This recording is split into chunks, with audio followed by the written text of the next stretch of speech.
Horizon Locked POVs are the cool new toy everyone seems to be using when filming a POV. And in my opinion, these POVs are not just sickening to watch, but they don't even give an accurate portrayal of the coaster.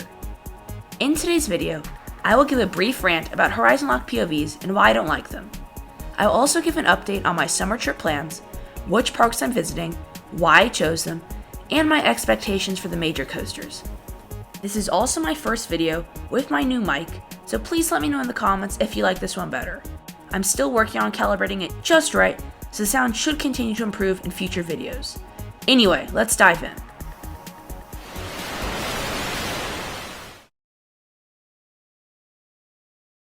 In case anyone has been living under a rock, I'm joking by the way, this is an extremely obscure topic. A Horizon Locked POV is basically when the camera keeps focus on their horizon and you can see the train invert around the camera as if it were an axis of rotation. I'm explaining this really badly probably, but hopefully the split screen comparison between a Maverick Horizon Locked POV versus a regular POV is helpful. So why don't I like these? And let's keep in mind, I'm not the only one. I've seen a ton of different people all over the internet complaining about these POVs for good reason. 1. They honestly are kind of nauseating to watch. I know a lot of people who think even regular POVs are hard to watch, but these Horizon Locked POVs just take it to the next level. 2, and more importantly, they just don't give an accurate portrayal of the ride. When Iron Gwazi first opened, like many people, I really wanted to see a POV, and I'm not even joking, I legitimately could not find a normal POV for at least the first few days after the ride opened. There were some janky iPhone POVs, and then all the fancy channels had their Horizon Locked POVs. This is the core problem, these are a gimmick.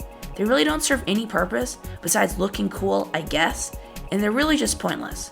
If you like these, that's totally fine, I just personally don't.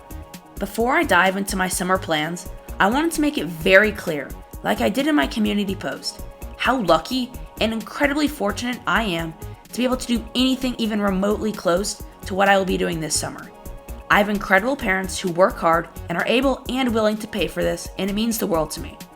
I know a few coaster YouTubers who go to like 20 parks every year and act like it's nothing. And I'm not going to name any names, but you know who I'm talking about. And I don't want to be one of those.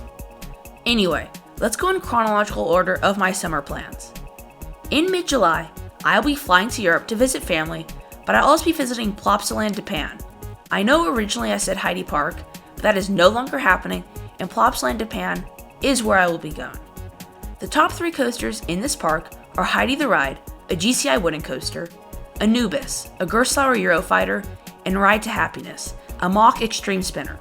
The clear standout of this park is Ride to Happiness, which has been called one of the best roller coasters in the world by people who have ridden it. As someone who really enjoys being disoriented, which sounds really strange, I know, I feel like this could land highly on my top 25. I may also be visiting Europa Park, like maybe if I cross my fingers enough, which has a solid top 3 coasters consisting of a B&M Hyper, Mock Multi-Launch, and GCI wooden coaster.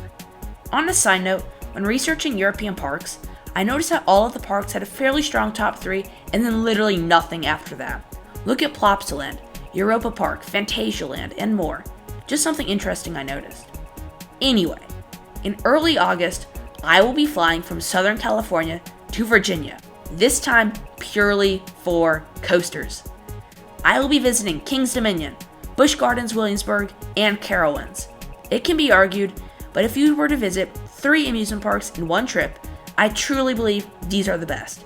You could argue for Hershey and Great Adventure, or maybe somewhere down south like in Florida and Georgia, but in my opinion, nothing beats these 3 parks in a drivable distance. King's Dominion has one of the strongest 1-2 punches in the world, with Twisted Timbers and Intimidator 305. Twisted Timbers is a fantastic looking ejector airtime packed RMC, with one of those barrel roll drops I'm yet to experience. Intimidator 305 is an Intamin Giga, and my #1 bucket list coaster in the world. There's nothing else like it, and as someone who loves a ride that focuses on speed, intensity, and quick transitions, I-305 has all of the makings of a new #1 coaster. My current 1 and 2 coasters are Maverick and Millennium Force at Cedar Point, and I-305 seems like a cross between the best of both rides. Busch Gardens Williamsburg has a great well-rounded coaster lineup that is led by the new for 2022 Intamin Multi-Launch Pantheon, While Pantheon has received rave reviews, and of course I'm super hyped for it, I feel like I can kind of predict how this ride will feel. The rolling launches of a Skyrocket 2, the top hat of Accelerator, the outer bank of Steel Vengeance, the zero-G stall of Twisted Colossus, the reverse spike of Montezuma's Revenge. Obviously, I'm sure Pantheon will run very differently, but nothing about the ride seems unique, if that makes sense. Busch Gardens also has Apollo's Chariot, a B&M Hyper, Griffin, a B&M Dive, and a bunch of other less notable coasters. Last, and certainly not least, probably the best in fact, is Carowinds. This is a park I've never even dreamed of visiting, and its top 3 is quite possibly the best in the world. The clear star here is Fury 325, a B&M Giga coaster, and this is another coaster that for sure will crack my top 5 and could even become my new number 1.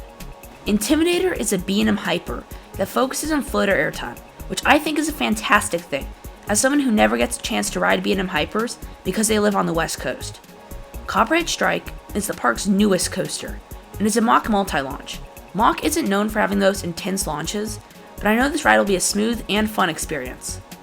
Anyway, that's a quick update of where my summer plans stand, and if anyone has any opinions in the comments, please don't hesitate to let me know. Do you guys like Horizon Locked POVs? That's all for this video, and as always, thank you so much for watching, and please consider subscribing. I'll see you guys in the next video.